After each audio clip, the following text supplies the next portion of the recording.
The movie Bionic is set in the year 2035, where prosthetics are used in the world, which gives people higher abilities than a normal human. Heitor and his brothers are in a fight against bionics, and they include Maria with them in this fight. What happens when bionic prosthetics take over? How does a young man plan a diamond heist and end up taking his life? What will happen to Heitor and the Santos siblings in their fight against bionic technology?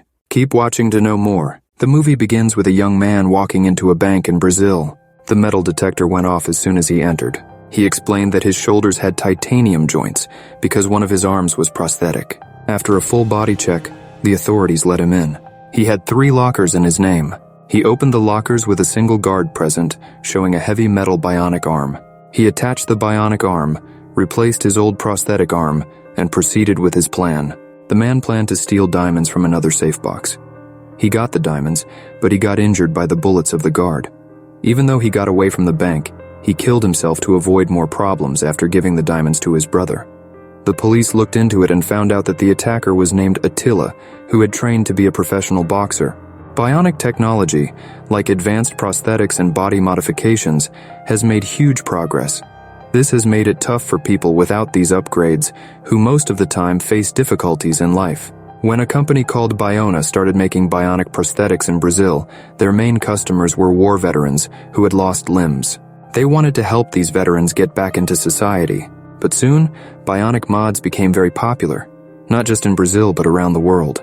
They even became a big thing in sports. Athletes with bionic parts had a big edge over those without, leaving natural-limbed athletes at a disadvantage. Detectives discovered that Attila, a boxer, was one such athlete.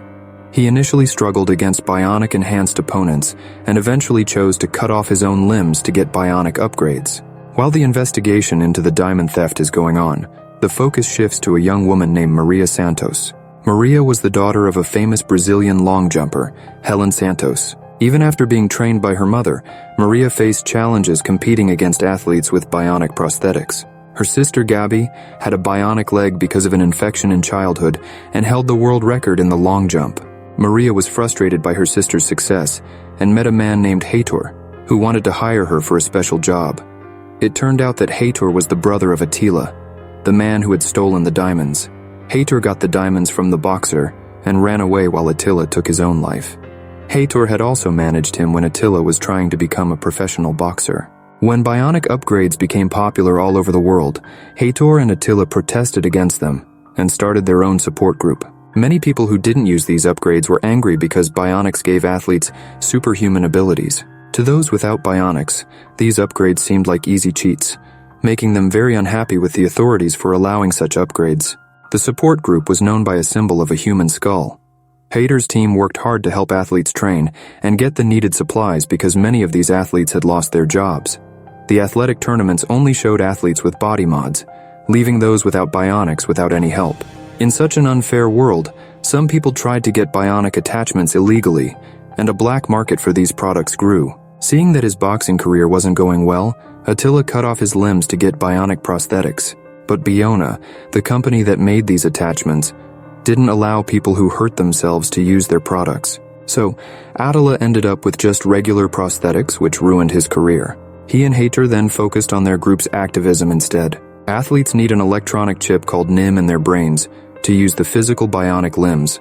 This chip lets them use the bionic limbs like normal arms or legs. When Heitor and Attila planned the bank robbery, their main goal was to steal a batch of NIM chips from Biona, the only company that made these valuable devices.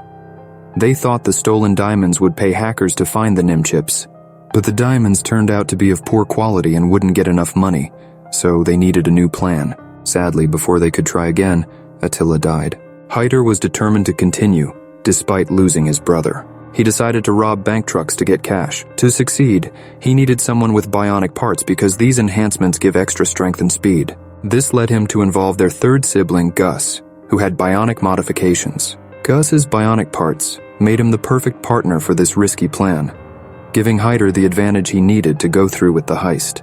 Gus felt left out in his family because he wasn't an athlete like his siblings and was confused by what was happening. Gus wanted to help people without bionic attachments and suggested his sister Maria to Heitor. Gus knew Maria disliked bionic athletes, so she would likely agree to help their group. Maria soon joined, hoping to support non-bionic individuals. However, her life changed dramatically after a terrible road accident. The accident happened when Maria was returning from a party at the Biona office.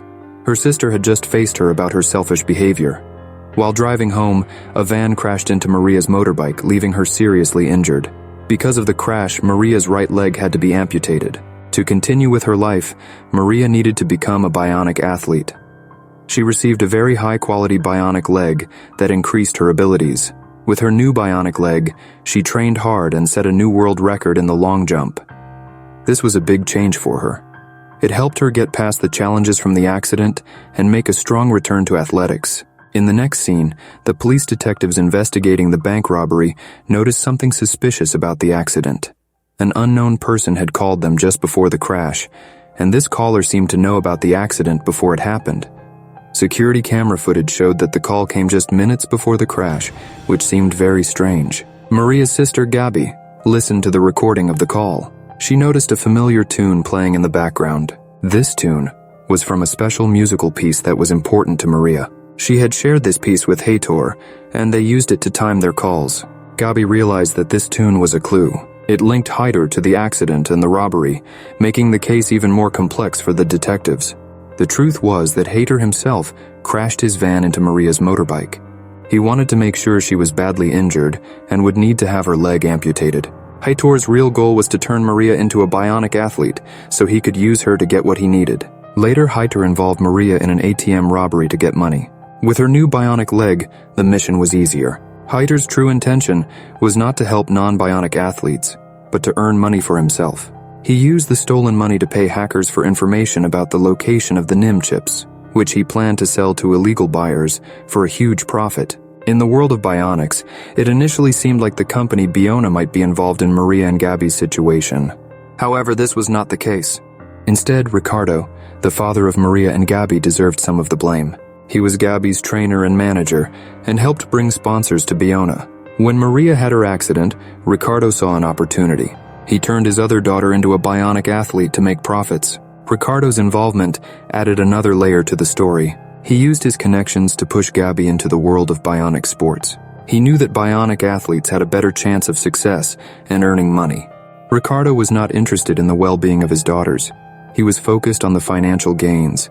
By making Gabby a bionic athlete, he could secure more sponsorships and money. Ricardo then made a deal with Biona and a wealthy sponsor to have both Maria and Gabby represent Biona products in the upcoming competition.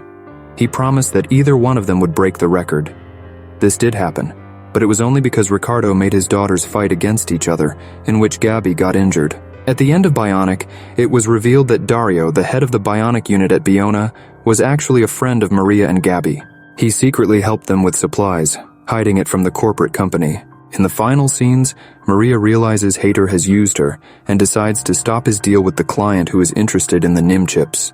When she succeeded, the police arrived to arrest both Heitor and Maria, as she had also been involved in the crimes. Instead of surrendering, Maria escaped, sacrificing her bionic leg, with Gabby helping her get away. The police arrested Heitor, ending his illegal operations. Meanwhile, Gus, the younger brother, was badly injured when Maria accidentally ran over him, thinking he was Heitor. 6 months later, the Santos siblings are still missing, and the police continue their search. Their father, Ricardo, has lost interest in business, and now only wants to be reunited with his children, whom he once neglected due to his greed. In reality, the siblings are alive and thriving. They have settled in a semi-rural area in Brazil and are running a training facility for children, hoping to help them become athletes in the future.